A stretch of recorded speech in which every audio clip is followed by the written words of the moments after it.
اعوذ باللہ من الشیطان الرجیم، بسم اللہ الرحمن الرحیم۔ عزیزان من، آج اگست 1982 کی 6 تاریخ ہے اور درس قرآن کریم کا آغاز سورہ ذاریات کی آیت 19 سے شروع ہو رہا ہے، 51 اور 19۔ سابقہ آیات میں مومنین کی صفات یا خصوصیات یا ان کے پروگرام کا ذکر ہو رہا تھا۔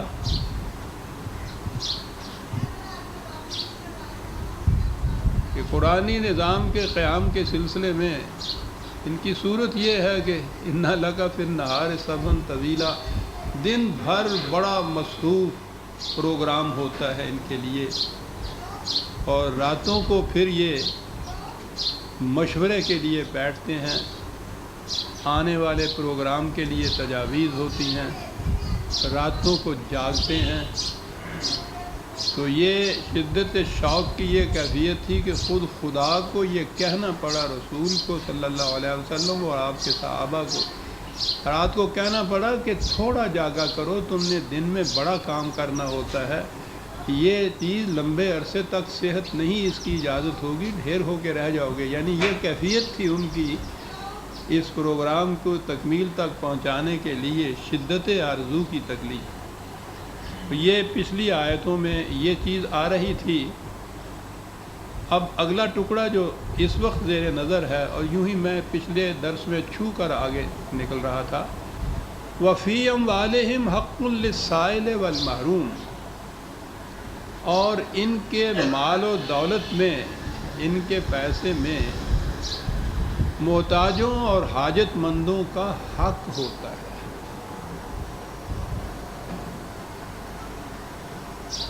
بڑی عام فہم سی آیت ہے، وہ نظر آتا ہے کہ ٹھیک ہے، دولت مندوں سے کہا گیا ہے کہ وہ ان محتاجوں، غریبوں، مفلسوں، ناداروں کی مدد کیا کریں،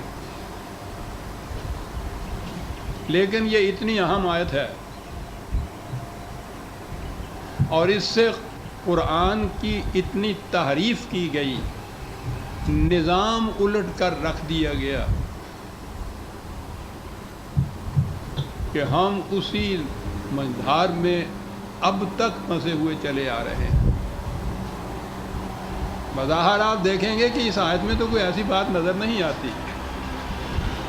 یہی تو مقامات ہیں کہ جہاں غور کرنا پڑتا ہے انسان۔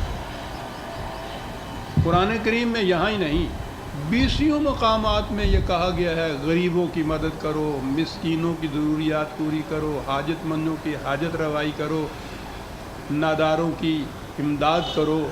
تو یہ امداد، یہ ان کی ناداری کو دور کرنا، صدقہ، خیرات، زکوٰۃ، اس قسم کی چیزوں سے تھا نا، انفاق جسے کہا جاتا ہے۔ تو گویا اس سے یہ نظر آیا کہ قرآن کریم ایک ایسا نظام سامنے رکھنا چاہتا ہے جس میں مستقل طور پر غریبوں، ناداروں، مفلسوں، بےکسوں، بھوکوں کا وجود رہے، تاکہ یہ احکام جو ہیں صدقہ اور خیرات کے اور بھوکوں کی مدد کرنے پہ ان پر عمل ہو سکے۔ کبھی سوچا آپ نے ان چیزوں کو؟ ہم یہ دیکھ کے خوش ہو جاتے ہیں کہ قرآن نے بڑا زور دیا ہے غریبوں کی مدد کرنے کا، یتیموں کی مدد کرنے کا، بھوکوں کو روٹی کھلانے کا، ننگوں کو کپڑے دینے کا، ناداروں کی ضروریات پورے کرنے کا۔ بہت اچھا نظام ہے، بڑی تاکید کی ہے، بڑا زور دیا ہے، کیا بات ہے۔ لیکن کبھی آپ نے سوچا کہ اس کے معنی کیا ہیں؟ قرآن کے ان احکام کو مستقل مان لیا جائے تو اس کے معنی یہ ہیں کہ قرآن پرپیچولی، مستقل، دائمی طور پر ایسا نظام چاہتا ہے انسانیت کا کہ جس میں بھوکوں کا، ننگوں کا، ناداروں کا، مفلسوں کا، محتاجوں کا وجود مستقل طور پر باقی رہے، اور دوسری طرف ان لوگوں کا وجود باقی رہے جو ان کی پھر مدد کریں، ان کو دیں، صدقہ دیں، خیرات دیں، انہیں ثواب ہو صدقہ و خیرات سے، ان کو جنت ملتی جائے۔ یہ ایک مستقل نظام کی شکل میں گویا سامنے آتی ہے بات کہ وہ نظام ایسا چاہتا ہے جس میں مستقلاً ان کا وجود باقی رہے، قائم رہے. یہ اگر نہ طبقہ رہے تو پھر یہ سارے احکام بقول ان کے صدقہ اور زکوٰۃ کے اور خیرات کے یہ تو معطل ہو گیا، ان پہ عمل کیسے ہوگا؟ اور اگر ایسے نظام ہو جس میں کسی کے پاس زائدہ ضرورت ہو ہی نہ تو وہ صدقہ خیرات کرے گا کہاں سے؟ لہٰذا اس سے یہ مستنبط ہوا کہ قرآن کے پیش نظر انسانیت کا نظام یہ ہے کہ اس میں مستقل طور پر محتاجوں اور محروموں اور ناداروں اور بھوکوں کا وجود قائم رہے، اور دوسری طرف دولت مندوں کا وجود قائم رہے جو صدقے اور خیرات سے ان کی مدد کرے. کیا خیال ہے آپ کا؟ دنیا کے سامنے آپ اس نظام کو فخر کے ساتھ پیش کر سکتے ہیں؟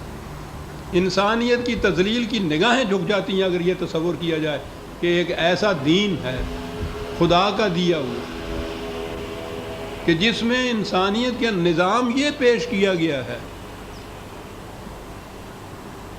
ہندوؤں پہ تو اعتراض ہم کرتے تھے کہ انہوں نے کہا کہ صاحب خدا نے ہی خود یہ ورن یا طبقات پیدا کر دی ہیں. طبقات کا لفظ میں خاص طور پہ لایا ہوں کہ آج کے دور میں یہ سمجھ میں بات آتی کہ برہمن ہیں، کشتری ہیں، شودر ہیں، ویش ہیں اور شودر ہیں.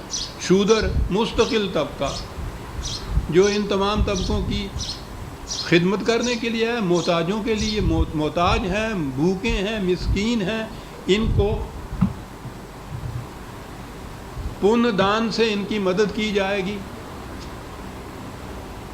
بھیک کے ٹکڑے ان کے بچوں کے جھولی میں ڈالے جائیں گے جیسے کتوں کو دیے جاتے ہیں، اور یہ مستقل رہے گا طبقہ. یہ نظام یہ پیدائشی ہے، برہما کا نظام ہے. اس پہ تو ہم اعتراض کرتے رہتے ہیں ہمیشہ، اور کبھی غور نہیں کرتے کہ اپنے ہاں ہم جس نظام کو پیش کر رہے ہیں وہ نظام تو بیان ہی وہی ہے کہ ایک مستقل طور پہ آپ کے ہاں طبقہ یہ موجود ہونا چاہیے.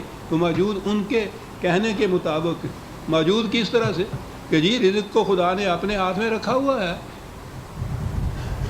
وہ جن کو غریب پیدا کرتا ہے ان کو تو غریب ہی رہنا ہے، اور اس کا نظام یہ ہے کہ وہ غریب پیدا کرتا چلا جائے گا، محتاج پیدا کرتا چلا جائے گا، اور دوسری طرف دولت مند پیدا کرتا چلا جائے گا، اور پھر ان سے کہے گا کہ تم کچھ دو چار روٹی کے ٹکڑے ان کی جھولی میں ڈال دیا کرو. یہ خدا کا تصور آیا ہے اس قابل کہ آپ فخر سے دنیا کے سامنے خدا کا یہ تصور پیش کریں؟ ہے یہ نظام اس قابل کہ آج اگرچہ دنیا میں کیپٹلزم کا بھی بڑا زور ہے پھر بھی ویلفیئر اسٹیٹ تک تو وہ پہنچ چکے ہوئے ہیں. وہ ایسی اسٹیٹس ہیں جہاں کوئی بھوکا نہیں ہے. آپ کے ہاں یہ ہو نہیں سکتا کہ آپ کہہ رہے ہیں کہ یہ تو خدا کا نظام ہے جو ہم پیش کر رہے ہیں. یہ چیز تھی عزیز من جو میں نے کہا تھا کہ یوں نہ گزر جایا کیجیے. پھر بات کیا ہوئی؟ قرآن میں احکام تو یہ ہیں، بھوکوں کی روٹی کا انتظام کرو، غریبوں کی مدد کرو، مخلص و ناداروں کی امداد کرو. خیرات کا تو خیر لفظ اس میں نہیں آیا، صدقہ ہے وہ زکوٰۃ کا آپ کہتے ہیں اسی مقصد کے لیے. انفاق کا لفظ جو ہے کہ ان کے لیے یہ خیرات کیا کرو. اس سے تو وہی بات نظر آ رہی ہے جو میں پہلے کہہ رہا تھا. اور وہ نظام تو آج کی دنیا میں بھی سرمایہ دارانہ نظام کے اندر بھی جو مملکتیں ہیں وہ بھی اس حد تک نہیں پہنچی کہ مستقل طور پر آپ نے ہاں وہ کہیں کہ ایک طبقہ موجود رہنا چاہیے. آپ کے ہاں خدائی نظام یہ بتایا جا رہا ہے مستقل، ابدی، غیر متبدل، آپ بدل نہیں سکتے. یہی نظام ہے اسلام کا. معاذ اللہ. پھر کیا ہے یہ بات؟ پہلی چیز تو یہی ہے کہ یہ جو آپ کہتے ہیں یہ غریب ہے، یہ مفلس ہے، وہ امیر ہے، وہ دولت مند ہے، یہ خدا کے پیدا کیے ہوئے نہیں ہیں.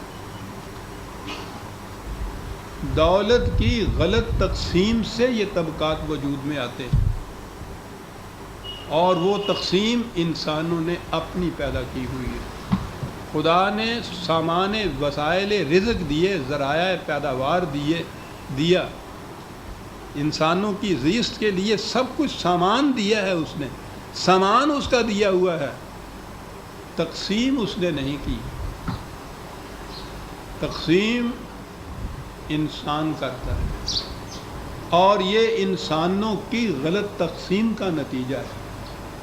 جس شخص کے پاس اپنا پیٹ بھرنے کے بعد ایک روٹی فالتو ہے، یہ روٹی اس بھوکے کے منہ سے چھینی ہوئی ہے جس کو 2 کی ضرورت تھی اور 1 مل رہی ہے۔ یہ روٹی آسمان سے نہیں اس کو ملتی زیادہ، اس سے چھینی ہوئی روٹی ہے۔ نظام ایسا ہے کہ اسے 1 ہی ملے گی، اسے 3 ملیں گی۔ انسانوں کا اپنا قائم کیا ہوا نظام ہے۔ پھر آگے سوال پیدا ہوا کہ پھر یہ جو احکام ہیں ان کے معنی کیا ہیں؟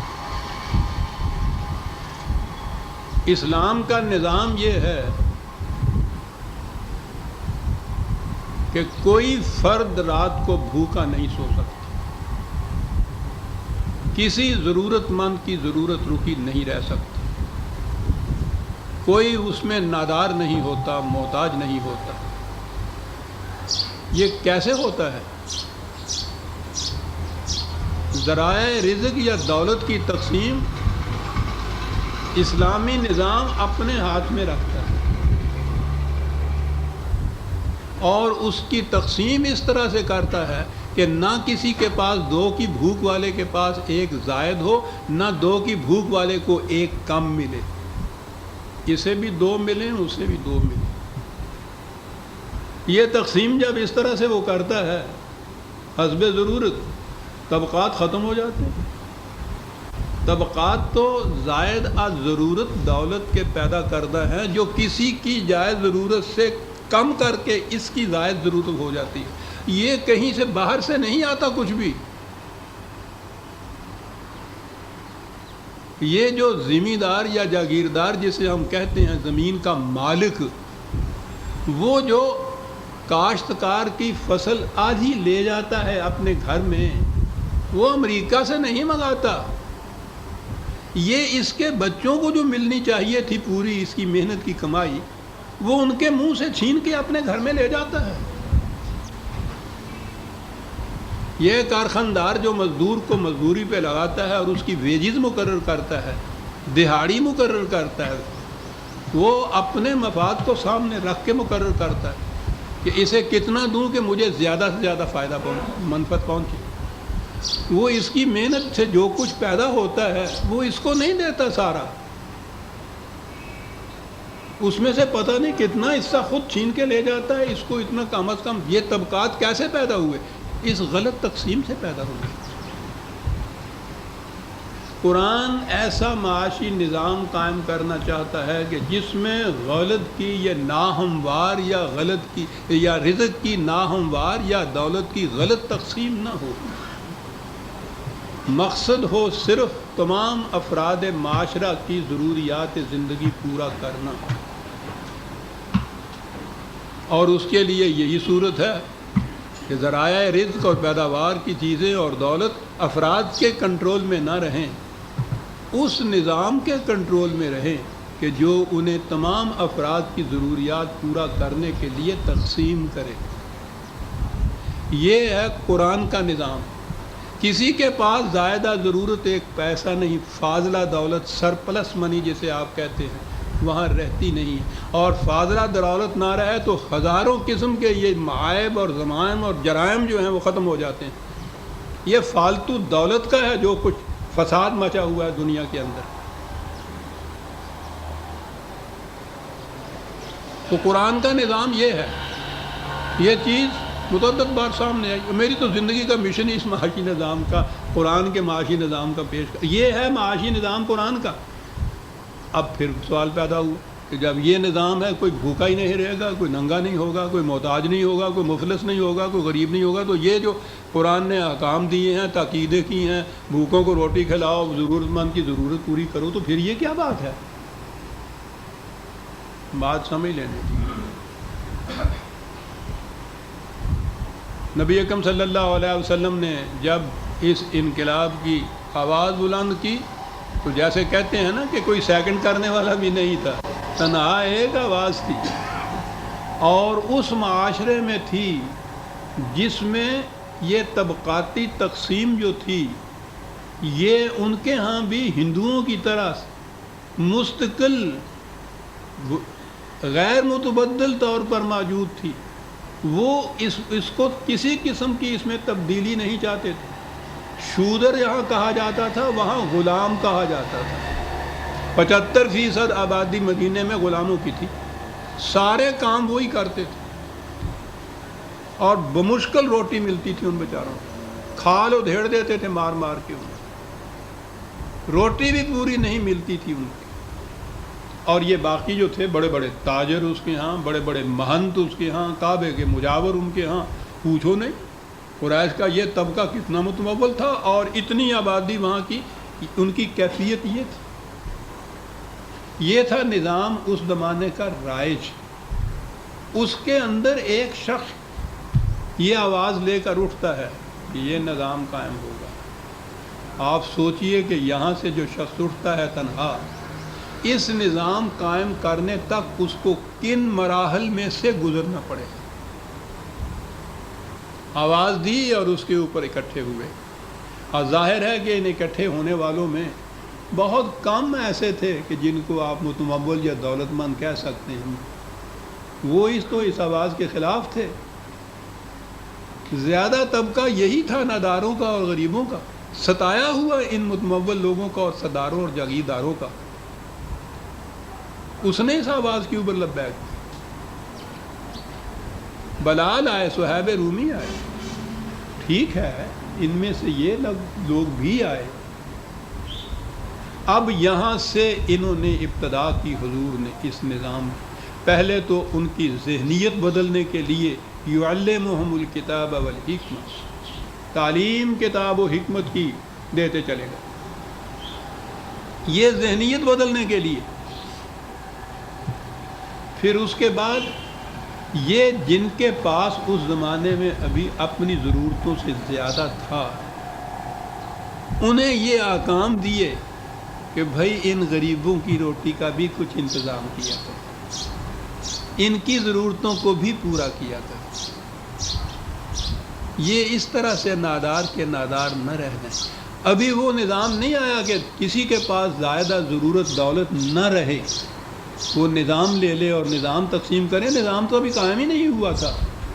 نظام کے قائم کرنے کے یہ مراحل تھے جن میں سے گزر رہا تھا یہ انقلابی۔ تو اس زمانے میں تو یہی ممکن العمل یا پریکٹیکیبل یہی نظام ہو سکتا تھا کہ جن کے پاس زائد ہے ان سے یہ کہا جائے کہ ان کی ضرورتوں کو پورا کرتے چلے جائیں۔ آہستہ آہستہ وہ اس طرف ان کی توجہ مبتلا کرتا تھا، اور اس نظام کو ایسے کرتا تھا کہ چلیے پورا نہیں تو کوئی ایک آدھ روٹی تو ان کو ملے۔ یہ ہیں احکام جو اس دور کے اندر یہ نازل ہوئے قرآن، اور یہی ممکن العمل تھا۔ یہ آہستہ آہستہ لے گئے اس طرف رسول اللہ صلی اللہ علیہ وسلم اس نظام کو۔ 13 سال تو مکے کی زندگی میں ابھی نظام کا سوال نہیں تھا۔ مدینہ کی زندگی کے اندر بھی قریباً 7 سال تک تو وہ لڑائیوں میں گزرا، یا آہستہ آہستہ یہ قائم ہونا تھا۔ یہ نظام جو ہے، تاریخ یہ بتاتی ہے کہ نبی اکرم صلی اللہ علیہ وسلم کی زندگی میں بھی شروع ہو گیا تھا اس نظام پہ عمل، تکمیل تک ابھی نہیں پہنچا۔ تکمیل تک حضرت عمر رضی اللہ تعالیٰ عنہ کے زمانے میں جا کے پہنچا، جنہوں نے اعلان کر دیا تھا کہ آدمی یا انسان کا بچہ تو ایک طرف، اگر دجلہ کے کنارے پہ کوئی کتا بھی بھوک سے مر گیا تو اس کی ذمہ داری بھی عمر پر عائد ہوگی۔ یہ نظام تھا تکمیل تک پہنچا ہوا، کتا بھی بھوک سے نہیں مر سکتا تھا۔ حضور نے یہ فرمایا تھا کہ جس بستی میں رات کو ایک فرد بھی بھوکا سو جائے، اس بستی سے خدا کی حفاظت کی ذمہ داری ختم ہو جاتی ہے۔ لیکن کتے کے بھوک کے مرنے سے مواخذہ جو ہو، مملکت کا ہو، نظام کا ہو، سربراہ مملکت کا ہو، یہ اعلان تھا جو اس دور میں جا کے ہوا۔ یہاں آ کر تکمیل پر پہنچا وہ نظام جو تھا۔ اب اس نظام کے اندر نہ کسی کے پاس زائدہ ضرورت دولت تھی، نہ کوئی محتاج اور نہ کوئی نادار رہ گیا تھا۔ تیری درگاہ میں پہنچے تو سبھی ایک ہوئے۔ اب یہاں وہ تکمیل تک پہنچا تو وہ جو احکام تھے کہ کسی کے پاس زائدہ ضرورت دولت نہ رہے، کوئی بھوکا نہ رہے، تو گویا وہ تقسیم تھی نا دولت کی ایسی. اس وقت وہ احکام جو قرآن کے ہیں وہ عمل میں آئے. اور یہ جتنے احکام تھے انفرادی طور پر صدقہ، زکوٰۃ، خیرات وغیرہ کے، یہ احکام ابینس میں جسے آپ کہتے ہیں منسوخ نہیں ہونے کی بات، یہ معطل ہو گئے. اس دور ضرورت ہی نہ رہی. جیسے قرآن نے کہا ہے کہ نماز سے پہلے وضو کیا کرو، پانی سے یوں ہاتھ منہ دھویا کرو، اور اس کے ساتھ یہ کہ پانی نہ ملے تو پھر مٹی سے مسح کر لیا کرو. تو وہ مسح اس وقت تک کے لیے ہے جب تک پانی نہ ملے. جب پانی مل جائے تو پھر مسح کا حکم پیچھے چلا جاتا ہے، پانی والا حکم آگے آ جاتا ہے. یہ جتنے احکام تھے انفرادی اور ذاتی طور پہ صدقہ، خیرات، زکوٰۃ کے، یہ پھر جب نظام قائم ہو گیا تو کوئی بھوکا ہی نہ رہا، تو یہ حکم کہ بھوکے کی روٹی کا انتظام کرو وہ تو معطل ہو ہی جانا تھا. کوئی نادار ہی نہ رہا، یہ بات کہ نادار کی مدد کیا کرو سوال ہی باقی نہ رہا. یہ طبقاتی تقسیم ہی ختم ہو گئی.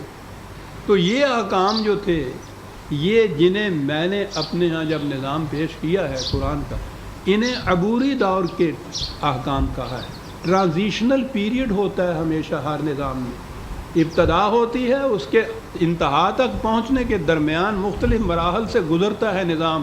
اس مراحل میں سے جب یہ گزرتا جائے تو اس میں یہ احکام جو ہیں وہ عبوری دور کے ہوتے ہیں. جوں جوں اس کی ضرورت ختم ہوتی چلی جاتی ہے یہ پیچھے ہٹتے چلے جاتے ہیں، اور اس کی جگہ اس نظام کے احکام آتے چلے جاتے ہیں، تاں کہ ان میں سے کسی کی بھی ضرورت نہیں رہتی، نظام قائم ہو جاتا ہے. اب اس کے بعد آپ دیکھیے یہ سارے سوالات حل ہو گئے کہ یہ صدقہ اور زکوٰۃ اور خیرات اور اس قسم کے ذاتی طور پہ بھوکوں کی روٹی کے انتظام کرنے کے احکام جو ہیں، اس کے بعد وہ احکام موجود ہی نہیں رہتے. قرآن میں رہنے دیا اس لیے کہ جب پھر اس قسم کا کوئی وقت تم پہ آ پڑے کہ پھر تم سرمایہ دار بنو اور سرمایہ داری کے نظام سے تم نے یہ نظام ربوبیت قائم کرنا ہو تو اس دور میں پھر یہی احکام آ جائیں گے آپ کے ہاں جو قرآن نے دیے. معاف رکھیے.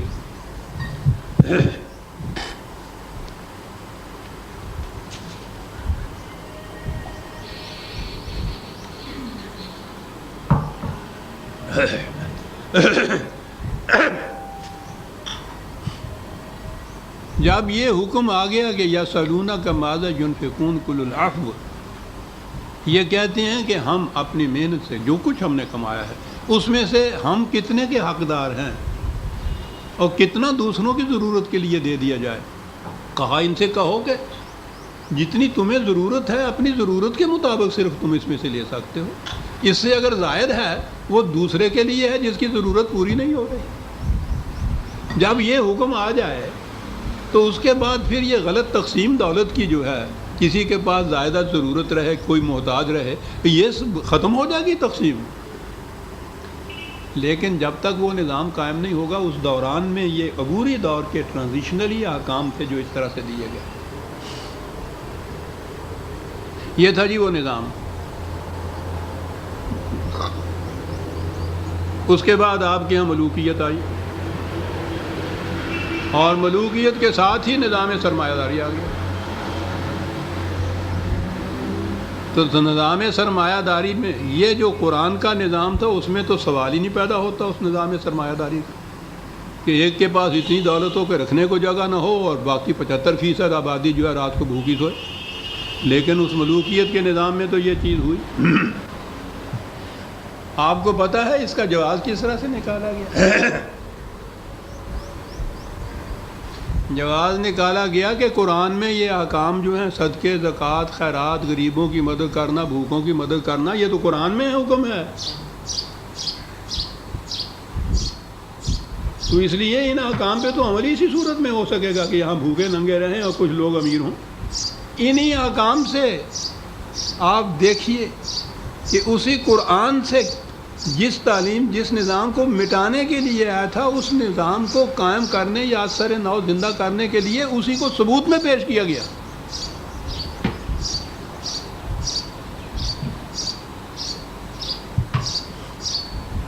کیسے تعویلیں کی گئیں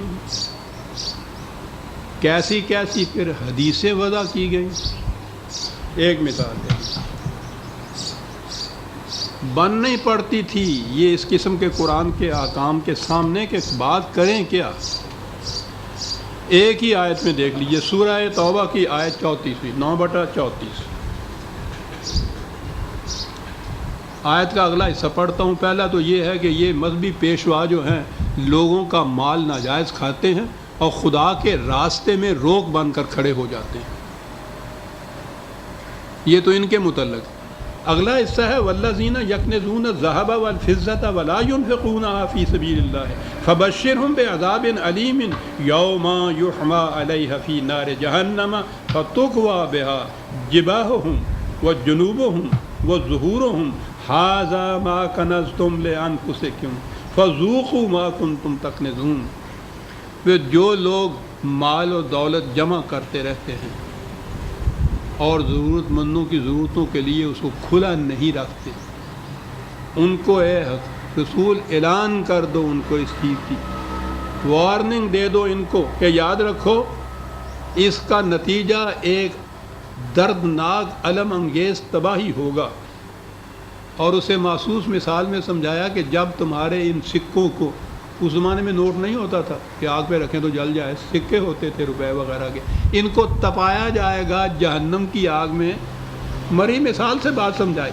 اور داغا جائے گا اس سے تمہارے ماتھوں کو، تمہارے پہلوؤں کو، تمہاری پشت کو، اور کہا جائے گا کہ یہ وہ دولت ہے جو تم نے غریبوں محتاجوں کے لیے کھلی نہیں رکھی، اپنی ذات کے لیے تم نے اس کو اپنے پاس جمع کر رکھا، تو آج مزہ چکھو اس کا جو تم نے اس طرح سے جمع کر رکھا. عزیزان ایمان، کوئی اس کی تعویل ہی نہیں بن پڑتی تھی. دولت کے جمع کر، میں ایک آیت کہہ رہا ہوں، 20 آیت قرآن میں ہے دولت کے جمع کرنے کے خلاف. تو جب دولت جمع نہیں ہو سکے گی تو سوال ہی نہیں پیدا ہوگا کہ ایک طبقہ امیر کا ہوتا ہے. امیر تو ہوتا ہو جس کے پاس ضرورت سے زیادہ دولت ہو. قرآن نے 20 مقام پہ اس چیز کے متعلق اور اسی شدت سے کہا کہ جہنم کی آگ ہوگی، وہ آگ جو تمہارے دلوں کو جلا کے رکھ دے گی. ایک جگہ یہ کچھ رہا ہے. تو اب ان آیات کی موجودگی میں وہ نظام کس طرح سے ہو کہ اس میں غریب بھی رہیں، بھوکے بھی رہیں، ان کے پاس زائدہ ضرورت دولت بھی رہے. ان کے موجودگی میں یہ نظام تصور میں نہیں آ سکتا تھا.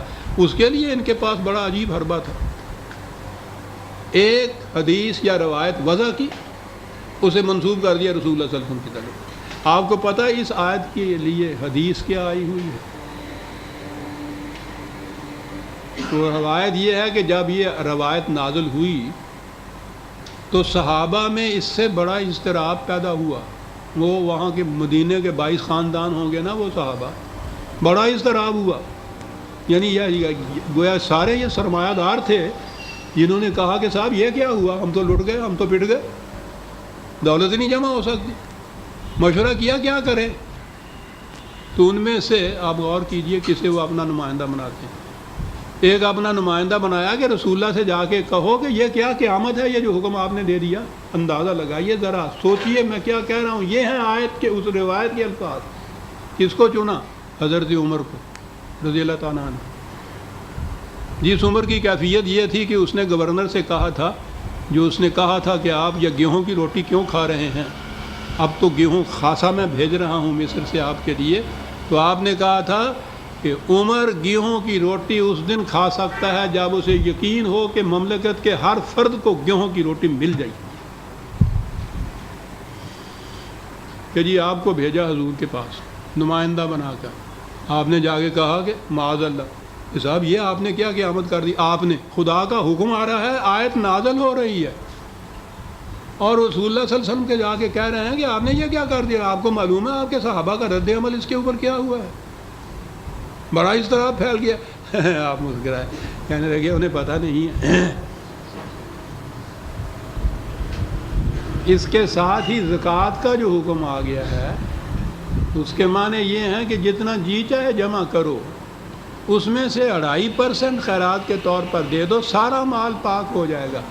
کہا کہ وہاں جب یہ حکم سنایا گیا تو نعرہ تکبیر بلند ہوا، اللہ اکبر، بچ گئے۔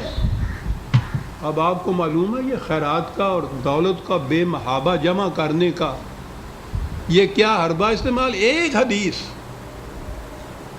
اور پھر وہ حدیثیں خیرات کی، صدقہ کی، وہ اس کے حق میں اس کی اہمیت اور اس کی عظمت اور اس کے لیے خدا کی طرف سے ثواب اور یہ اور وہ بوڑھی۔ پھر پہلی چیز یہ ہوئی۔ اب آپ سوچ لیجئے یہ جسے زکوٰۃ کہتے ہیں 2.5%، وہ کیسے واجب ہوئی؟ آپ جتنا جی چاہے جمع کر لیجیے۔ ایک روایت، ایک حدیث بیان کی، آپ نے دیکھا الٹا کے رکھ دیا سارے نظام کو، جتنا جی چاہے جمع کرو ایک طرف، دوسری چیز ہے جو 2.5% نکالو خیرات، یہ کن کو دو؟ کہ وہی جو غریب اور محتاج اور نادار ہیں، گویا دونوں طبقے موجود ہو گئے، زائدہ ضرورت دولت مند بھی اور نادار اور محتاج بھی، اور خدا کا یہ حکم آ گیا، رسول اللہ نے اس کی یہ تشریح فرما دی۔ اب کون روک سکتا تھا اس سے؟ اب وہ تصور کہ وہ احکام اس عبوری دور کے تھے جب نظام قائم نہیں ہوا تھا، وہ تصوری ذہن سے غائب کر دیا گیا۔ کہا کہ یہی احکام ہیں قرآن کے، مستقل نظام معیشت قرآن کا ہے ہی یہ کہ بے حد و نہایت دولت جمع کرو، اس میں سے 2.5% زکوٰۃ خیرات نکال دو، وہ غریبوں کو، بھوکوں کو بھیک کے ٹکڑوں کی طرح ان کو طرف پھینک دو۔ یہ بھی پرپیچولی رہنا چاہیے طبقہ جو بھوکا ہو، اور وہ بھی رہنا چاہیے جو ان کو روٹی کا انتظام کرے ان کی، یا بھیک کے ٹکڑے ان کو پاس دے۔ مستقل طور پر یہ نظام اسلام کا بتایا گیا، اور اس کے لیے یہ احادیث اور روایات جو تھی یہ وضع کی گئی تھا۔ وہی نظام آج تک آپ کے ہاں قائم ہے، خالص نظام سرمایہ داری۔ ہر کیپیٹلسٹ کنٹری کے اندر آپ دیکھیے گا کہ وہاں کے جو امیر دولت مند لوگ ہیں وہ چیریٹیبل انسٹیٹیوشن میں کتنا دیتے ہیں، خیراتی کاموں میں کتنا صرف کرتے ہیں، تو وہی چیز تو یہ ہے آپ کے ہاں جو ہو رہی ہے۔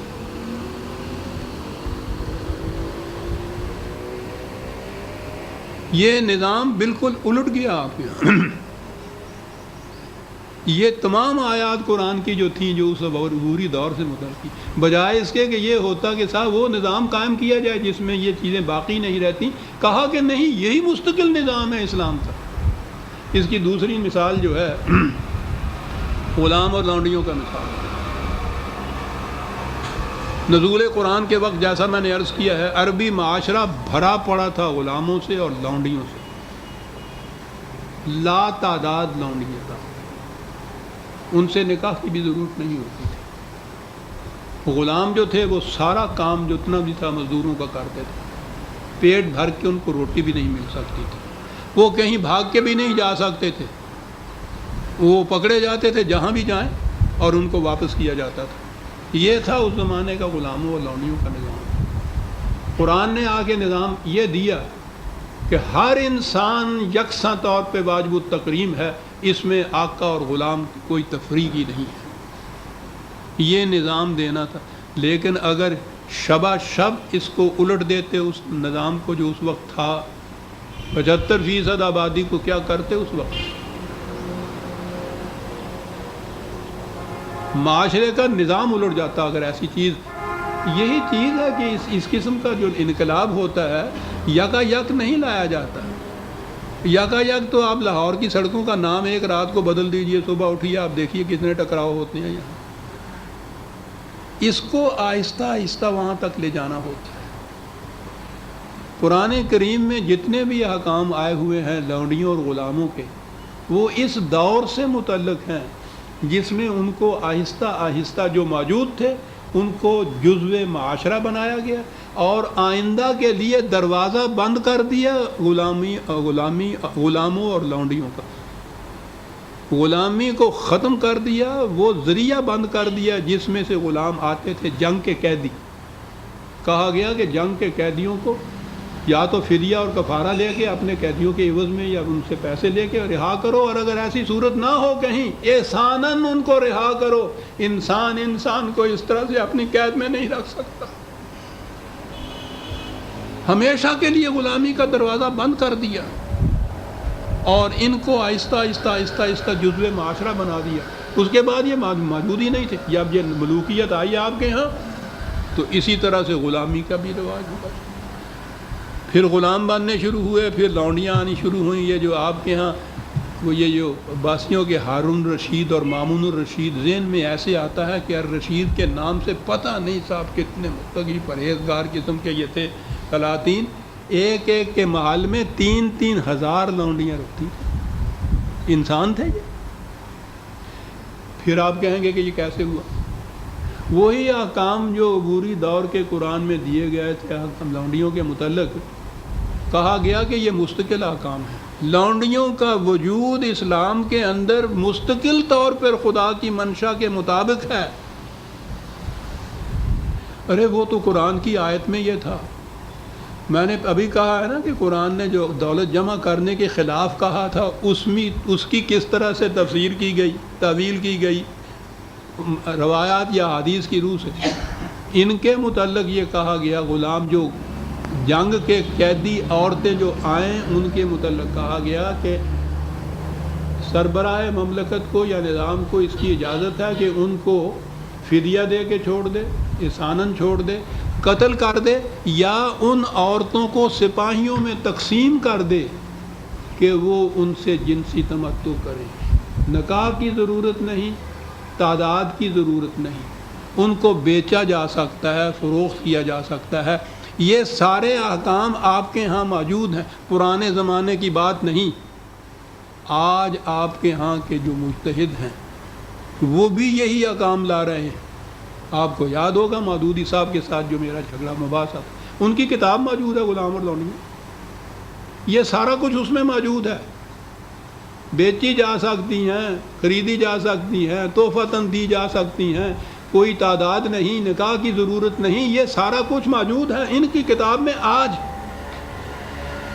اس دور میں. اور اس کے لیے وہ ساری چیزیں روایات فقہ کے یہ سارے مسائل آپ کے ہیں. آپ کو معلوم ہے آئلی قوانین کے خلاف جب یہ بات ہوئی تھی کہ ایک سے زائد بیوی کرنا ہو تو اس کے لیے اجازت لینی پڑے گی, تو آپ کی پارلیمان میں ایک بہت بڑے مولانا صاحب نے یہ کہا تھا کہ اگر یہ قانون تم نے جبراً پاس کرنا ہی ہے تو کم از کم ہمیں ایک ایک لونڈی رکھنے کی تو اجازت دے دو.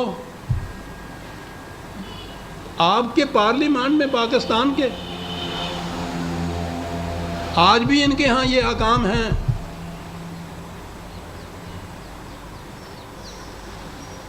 آپ نے دیکھا کہ بات کیا ہوئی. وہ احکام جو اس عبوری دور میں تھے جس میں انتہا تک پہنچنا تھا بتدریج, آہستہ آہستہ, گریجولی, ممکن العمل طریق تو تھا, نہایت عمدہ طریق, کوئی اپسیٹ نہیں ہوا وہ معاشرہ. اور وہ آہستہ آہستہ جزو خاندان بھی بنتے چلے گئے, آزاد ہوتے چلے گئے, جزو خاندان بند کر چلے گئے. آئندہ کے لیے راستہ بند کر دیا, ختم ہو گیا. اب جو راستے میں پھاٹک کھولنے تھے تو اس کے لیے کیا گیا. یہ اس کے ہاں یہ جو چیز تھی, احکام جو تھے یہاں لونڈیوں وغیرہ کے متعلق کہا کہ یہ مستقل احکام ہے. تو اب اس کے بعد کہا کہ ان کا تو وجود ہونا چاہیے. ان کے وجود کے لیے پھر وہ تو قرآن نے تو وہ راستہ ہی بند کر دیا تھا. اس کے اندر اضافہ کیا گیا. قرآن کے اندر قرآن نے کہا تھا کہ یا فدیہ کفارہ دے کے چھوڑو یا احساناً چھوڑو. کہا یا یہ کرو یا ان کو قتل کر دو یا ان کی عورتوں کو سپاہیوں میں تقسیم کر دو. یہ دو جو تھے اس میں اضافے یہ اپنی طرف سے کیے, اور اس کا مدار اسی قسم کی روایات کے اوپر. یہ آپ کے ہاں فقہ کے آج مسائل ہیں. فقہ کی کتابوں میں آپ دیکھیے اتنا پرسنٹیج صفحات کا لونڈیوں ہی کے احکام کے متعلق ہے. وہاں ماری ہوئی یا جنسیات کی یہ کون لا تعداد بے نکاح کے فروخت کی جا سکتی ہے, تقسیم کی جا سکتی ہے. یہ عورت کا مقام ہے. لونڈی بھی تو عورت ہوتی ہے عزیزہ نے مان. بات میں کیا کہہ رہا ہوں کہ قرآن کے جو احکام عبوری دور کے دیے تھے کہ یہاں سے سٹارٹ کرو, آہستہ آہستہ وہاں تک پہنچ جاؤ, اور جب انتہائی طور پہ وہ نظام قائم ہوگا تو یہ احکام باقی نہیں رہیں گے, رائج العمل نہیں رہیں گے. اس کے بعد ان احکام کو مستقل احکام تصور کر کے اور ان کے اوپر چلا گیا. 1000 سال سے آپ کے ہاں یہ ہے اسلام چلا آ رہا, اور اسی اسلام کے احیاء کی, زندہ کرنے کی اب کوشش ہو رہی ہے. حتیٰ کہ زمانے کے تقاضوں کے ہاتھوں جب یو این او نے سلیوری یا غلامی کے خلاف اپنے چارٹر میں یہ لکھا تھا کہ غلامی نہیں رہ سکتی, ان میں میجورٹی کیا, overwhelming majority U N O کے ممبروں کی سیکولر حکومتیں تھیں, اسلامی نہیں تھیں. انہوں نے تو مل کے یہ چارٹر پاس کر دیا. آپ کو یاد ہے کہ آپ کے ہاں کی اس زمانے کے سعودی عربیہ نے اس پہ دستخط نہیں کیے تھے. انہوں نے کہا تھا کہ یہ اسلام کے خلاف ہے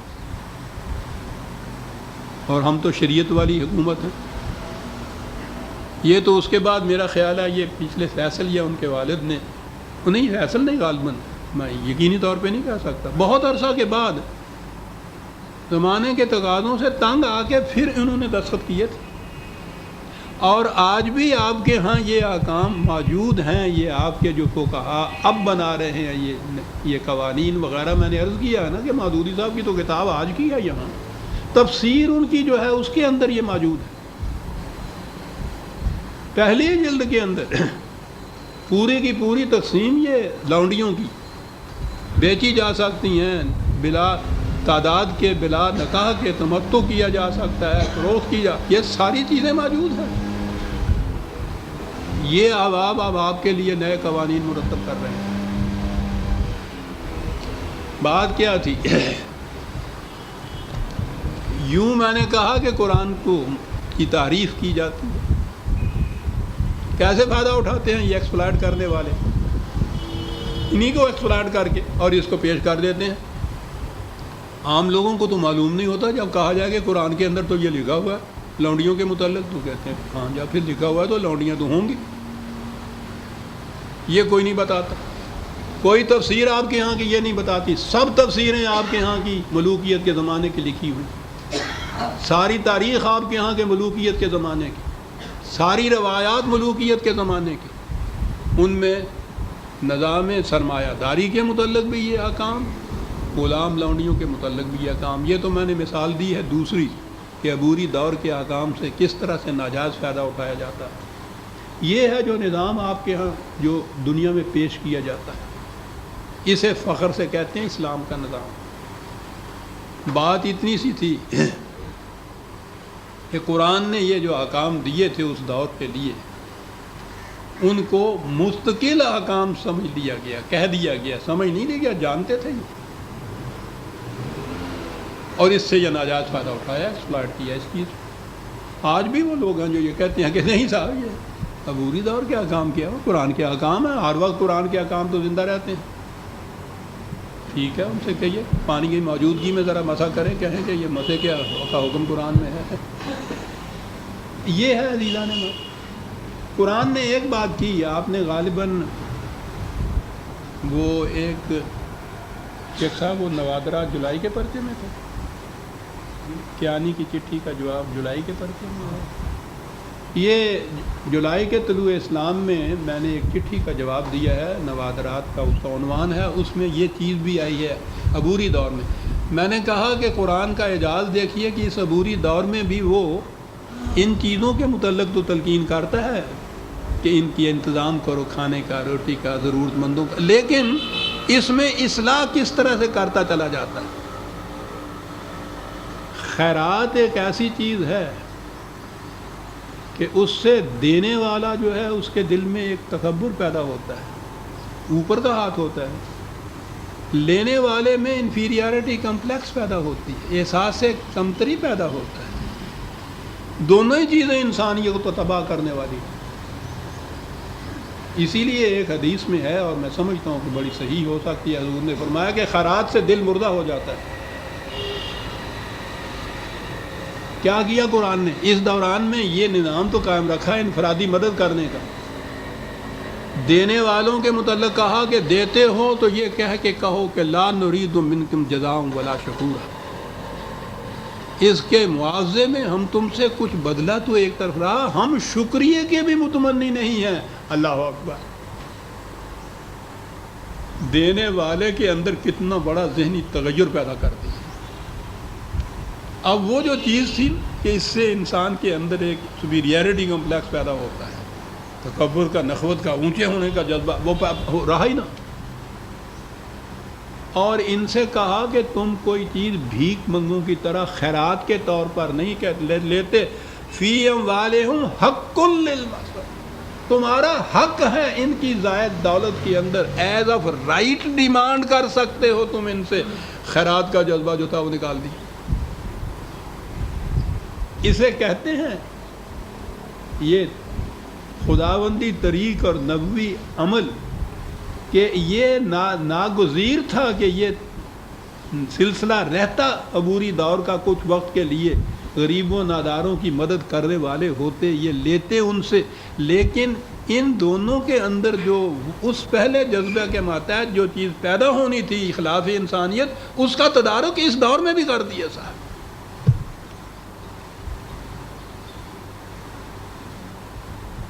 یہ ہے اصلاح جس کو کہتے ہیں. نظام کو اگر باقی بھی رکھنا ہے کس حد تک، تو اس کے اندر جو اس کے آف شوٹس ہوتے ہیں، جو اس کے ہاں کی برائیاں ہوتی ہیں، جو اثر ہوتا ہے انسان کی ذہنیت، کیریکٹر کے اوپر، اس کو اندر سے نکالتے چلے گئے. حق معلوم جہاں بھی آیا ہے یہ، یہاں تو حق للسائل ہے، دوسری طرف ہے حق معلوم للسائل. وہ حق کے جو چوری چھپے والی بات نہیں ہے، ہر ایک کو اس کا علم ہونا چاہیے کہ ان کا حق ہے یہ جو لے رہے ہیں، خیرات نہیں لے رہے، اپنا حق لے رہے ہیں. کتنا فرق پیدا کر دیا ایک لفظ نے. اور انہیں کہا کہ ہم تو اس کے بدلے میں تم سے شکریہ کے بھی متمنی نہیں ہیں. اور یوں لے گئے آخر تک اس نظام حق للسائل والمحروم. اور کہا کہ یہ دیکھو ہمارا نظام. دو آیتیں ہیں عزیزان من، کہاں سے کہاں بات پہنچا دی قرآن نے. وَفِي الْأَرْضِ آیَاتٌ لِّلْمُوقِنِينَ، کہا کہ یہ رزق کی پیداوار جو ہے ہوتی کہاں سے ہے؟ زمین سے ہوتی ہے. کہا کہ جو ہمارے نظام کی صداقت پر یقین رکھتا ہے، اس میں بہت بڑی ایک نشانی ہے اس نظام کے صحیح ہونے کی، کہ رزق کا ذریعہ ہم نے ابتدائی ارض کو بتایا، زمین کو. زمین کسی کی ذاتی ملکیت نہیں، کسی کارخانے میں تیار ہو کے باہر نہیں آتی، خدا کی دی ہوئی. وَذَا لِلْأَنْعَامِ، کہا ہم نے تمام مخلوق کے لیے اس کو پیدا کیا ہے کہ اس کے لیے ذریعہ رزق بنے. اور اس میں پھر جو کچھ اگتا ہے، یہ نہیں ہوتا ہے کہ جاگیردار کی زمین جو ہے اس کی فصل اتنی زیادہ ہوتی ہے، کاشتکار کی اتنی کم ہوتی ہے، کیونکہ یہ غریب ہے بیچارہ، وہ امیر ہے. امیر کی، غریب کی زمین جو ہے، خدا کے بتائے ہوئے قانون فطرت کے مطابق جو اس میں محنت کرتا ہے، اس میں سے اس کے مطابق اس کا پیدا ہوتا ہے. صاحب محنت کا اجر ملتا ہے. زمین کی جو بیس یا ذریعہ ہے وہ خدا کی طرف سے مفت ملا، صرف محنت باقی رہ گئی، اور محنت کا معاوضہ ملتا ہے. اور اس نے کہا کہ لیس للانسان الا ما سعی، کہ جو محنت نہیں کرتا ہے خود زمین پہ، اس کا کوئی حق نہیں ہے اس کی پیداوار میں. یہ عبوری دور کے احکام ہیں عزیزان مان. مزارعت ختم کر دی، بٹائیاں ختم کر دیں، جاگیرداریاں ختم کر دیں، یہی کہہ کے کہ زمین سے تو پیدا ہوگا جو محنت کی جائے گی، اور جو زمین پہ محنت نہیں کرتا ہے اس کا اس میں کوئی حق نہیں ہے. جی وَفِي السَّمَاءِ رِزْقُكُمْ، اسی طرح سے بادلوں کو دیکھیے، کسی کے در خراج خرید نہیں ہے، کسی کے پیدا کردہ نہیں ہے، کسی فیکٹری میں ڈھل کے نہیں اوپر آتے ہیں، جہاں ضرورت ہوتی ہے برستے ہیں. غریب کی زمین پہ بھی برستے ہیں، امیر کی زمین پہ بھی یکساں برستے ہیں، یکساں ان کا وہاں اثر ہوتا ہے. اسی طرح سے اثر ہر جگہ ہوتا ہے. کہا دیکھتے ہو کوئی طبقاتی تقسیم ہے ہمارے ہاں اس قسم کی؟ اور پھر آگے ایک مثال دی. وقت تھوڑا سا یہ ہے لیکن بات بڑی عجیب ہے عزیزان من. کہا یہ جی اچھی بات، کہا اس نظام کو دیکھنا چاہتے ہو؟ میں بالخصوص ڈاکٹر صاحب کی توجہ مبذول کراؤں گا. وفی انفسکم افضل، کہا اپنے نظام جسمانی کو ذرا دیکھو تو صحیح. جو کچھ تم کھاتے ہو وہ معدے میں جاتا ہے نا، اس کے پاس ہوتا ہے. کہا کبھی یہ ہوتا ہے کہ وہ اس کو بیٹھ جائے سنبھال کے صاحب یہ تو میری ملکیت ہے، میں تو نہیں دیتا کسی کو، اس کے قبضے میں ہوتا ہے جو کچھ تم کھا رہے ہو، تمہاری زندگی کا دار و مدار اس پہ ہے جو تم کھا رہے ہو، اور وہ سب سے پہلے اس کے پاس جاتا ہے، اور وہ ہوتا بھی اس گٹھلی کی طرح ہے کہ جس کو اوپر سے گنڈ دے دیو تو سیدھے کوئی نکل ہی نہ سکے وہ بچوں۔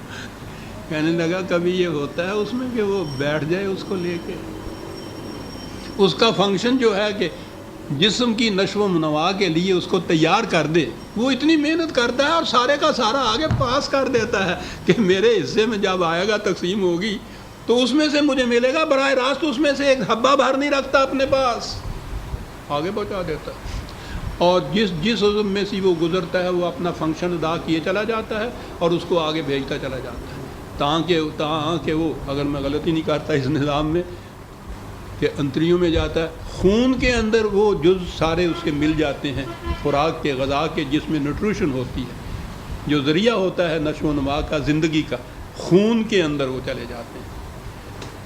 خون بھی یہ نہیں ہوتا ہے کہ وہ اب آ گیا اس کے پاس اور اس سے کو چھین نہیں سکتا کہ خود وہ سارے کا سارا دل کی طرف منتقل کر دیتا ہے، وہ وہاں سے پمپ کرتا ہے۔ غور کیجیے، نہ جگر اپنے طور پہ کچھ رکھتا ہے جو خون کے بناتا ہے، نہ دل اپنے لیے بیٹھ جاتا ہے سمیٹ کے کہ یہ تو ساری میری ملکیت ہے، کوئی اپنی ملکیت نہیں اس کو بناتا۔ تقسیم اس طرح سے ہوتی ہے، جس کو جتنی ضرورت ہوتی ہے اندر اجزاء کو، ان کو یہ کچھ ملتا چلا جاتا ہے، بلا مزد و معاوضہ ملتا چلا جاتا ہے، اپنا اپنا کام کرتے چلے جاتے ہیں۔ جہاں کہیں ایسی کوئی بیماری آتی ہے کہ وہ سعی یا صحیح یا محنت کرنے کے قابل نہیں ہوتا، وہاں مشکل آ جاتی ہے، پھر اس کے لیے علاج کرنا پڑتا ہے کہ وہ تندرست، اس کو کہتے ہیں پھر جو اپنا کام کرنے کے قابل، اس کو تندرست کرنا پڑتا ہے، شفا دینی پڑتی ہے پھر۔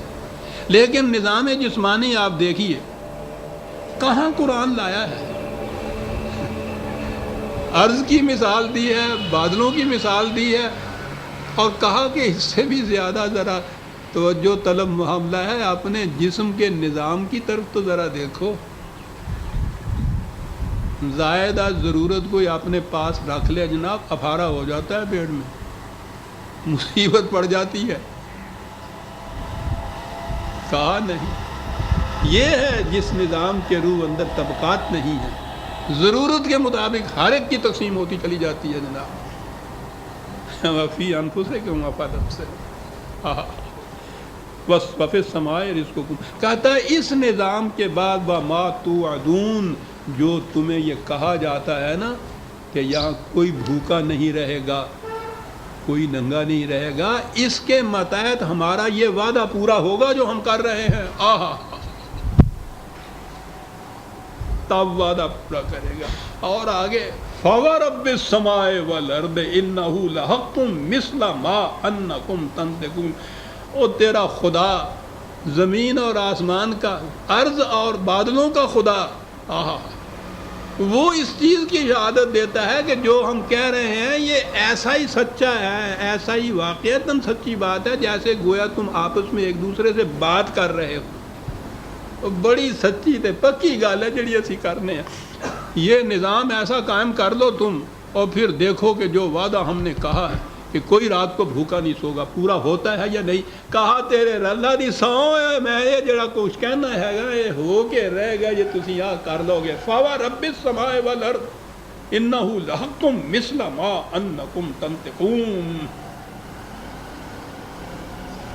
ارض اور سماوات کا رب، ایک لفظ رب دیکھیے کیا کہاں آیا ہے، نشو و نما دینے والا، شہادت میں وہ ذرائع رزق کو پیش کر رہا ہے، اس کو نشو و نما دینے والا، اس کا مالک، اس کا کنٹرول کرنے والا، وہ گواہی دیتا ہے کہ جو کچھ ہم کہہ رہے ہیں کہ کوئی بھوکا نہیں رات کو سوئے گا، یہ ہو کر رہے گا۔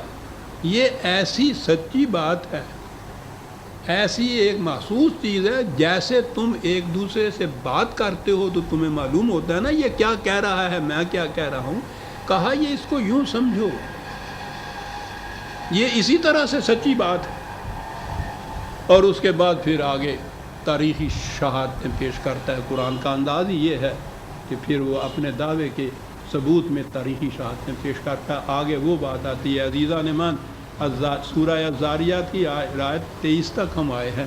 وہ کارڈ کہاں ہے؟ ہم نے ایک بڑا ضروری اعلان ہے۔